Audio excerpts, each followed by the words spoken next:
කැමතිද මේ වගේ පින්ටක්ස් ලස්සනට මහගන්නේ කොහොමද කියලා දැනගන්න?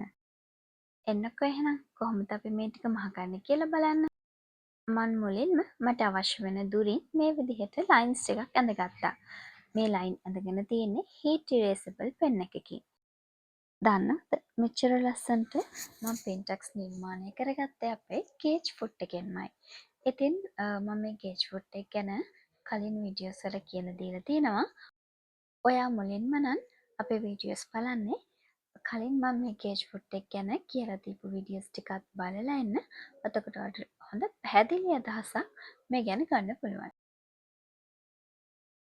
හරි, ඉතින් අපි මුලින්ම කරන්න ඕනේ මේ ලයින් එකක් දිගේ නවාගෙන ඊට පස්සේ අපේ ගේජ් ෆුට් එකේ ගේජ් එකට හේතු කරගෙන මහගෙන යන එක. ඉතින් අපේ මේ 16න් එකේ ෆුට් එක තියෙන නිසා ගොඩක් හීනි පින්ටක්ස් අපිට නිර්මාණය කරගන්න පුළුවන්. මම මෙතන සුදු රෙදි කොටසට කළු පාට නූලක් භාවිතා කරනවා. ඔයාලට පැහැදිලිව මේ මැහුම දැක ගන්න පුළුවන් වෙන්න. අපි මේ 16න් එකේ ගේජ් ෆුට් එක පාවිච්චි කරලා ගොඩක් හීනි පින්ටක්ස් නිර්මාණය කරගන්නවා වගේම ඔයාලට පුළුවන් අඟල් කාල අඟල් භාගේ ගේජ් ෆුට් එකක් පාවිච්චි කරලා මීට වඩා ටිකක් ලොකු ප්ලීට් එකකට වගේ වුණත් යන්න. ඉතින් දැන් මම නූල රෙදි කොටසට ගැලපෙන විදිහට මාරු කරගත්තා. මොකද අපේ පින්ටක්ස් වල ලස්සන හරියට පේන්න නම් ඒකට ගැලපෙනම නූලකින් අපි මහන්න ඕනේ. දැන් මම ඉතුරු ඉරි ටිකත් මේ විදිහට නවා ගනිමින් මහ ගන්නවා. ඉතින් ඔයාලට මේ විදිහට එකින් එකට ඉරි අඳින්න අවශ්‍ය නැහැ. ඔයාලට හරියට නවාගෙන කෙලින් මහ ගන්න පුළුවන් නම් නිසි පරතරය තියලා මේ විදිහට ඉරි අඳින්න ඕනේ නැහැ.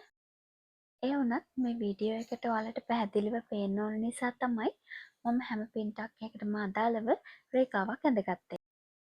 ඔන්න අපි අපේ පින්ටක් ටික මහලා ඉවරයි. දැන් අපි මේක අයන් කරමු.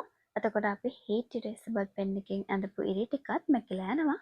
මේ තියෙන්නේ අපේ පින්ටක්ස් වල පිටිපස්ස පේන විදිහ. ඔන්න ඉතින් මේ තියෙන්නේ අපේ ෆයිනල් ලුක් එක.